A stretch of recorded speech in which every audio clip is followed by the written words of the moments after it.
Hello children, today we are going to discuss with a new topic, that is a seed dispersal.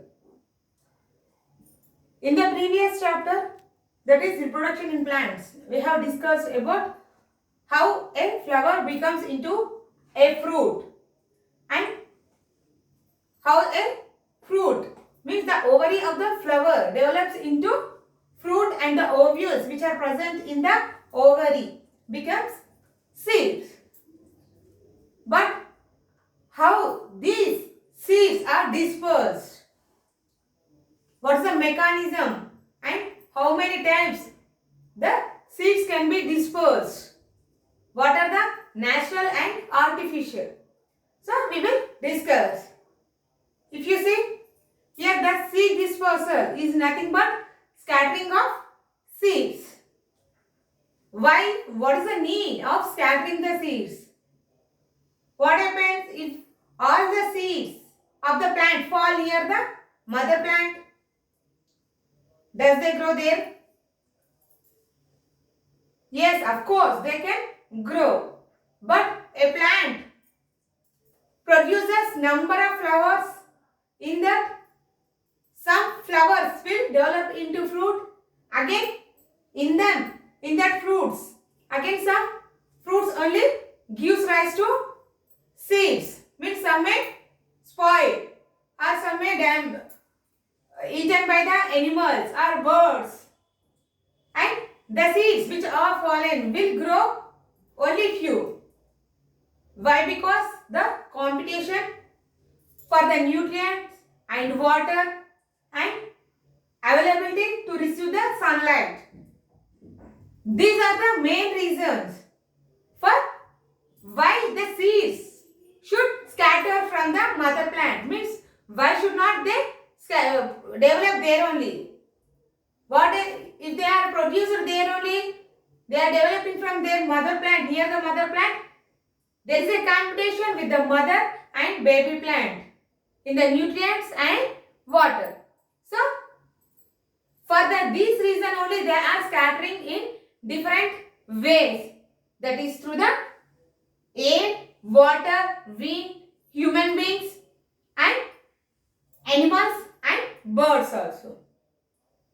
How they are scattering means the air, because of the force of the wind, the seeds which are light in white may move from one place to another place. And next one, water. The plants which are near the water, if the seeds are fallen in the water, because of the force, the water move from one place to another place. When these seeds come near the water, means when they are moving from water to a land, near the water, near that seashore or any other water places or near the pond, they will use rise into new plant due to the germination of the seed. And human beings, due to human beings also, like vegetables and fruits, what we are eating, we are throwing somewhere, some other places, or if we are like that one, we are growing wantedly. So these are some reasons to develop the seeds by the human beings. And another one is animals and birds. The birds, they will eat the fruits, which means they collect the grains from the fruits. When they are eating, while they are eating, some seeds may fall from their mouth and the birds may take that fruit or seeds from one place to another place.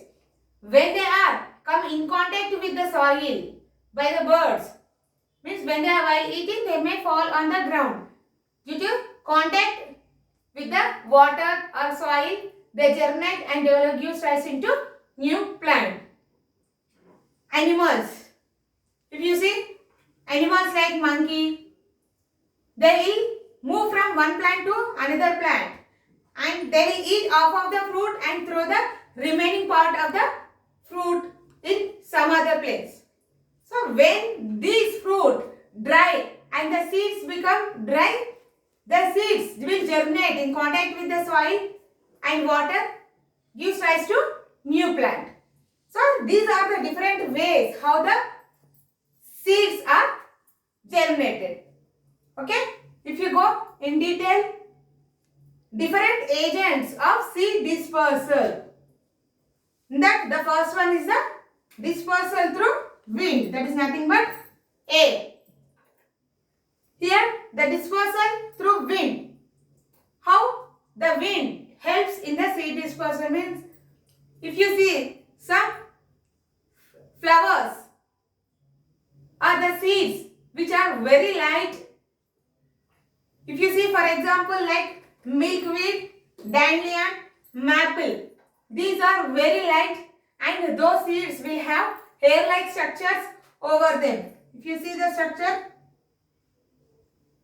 milkweed, dandelion, they will have, this is the seed and they will have hair-like structures, white hair-like structures over them.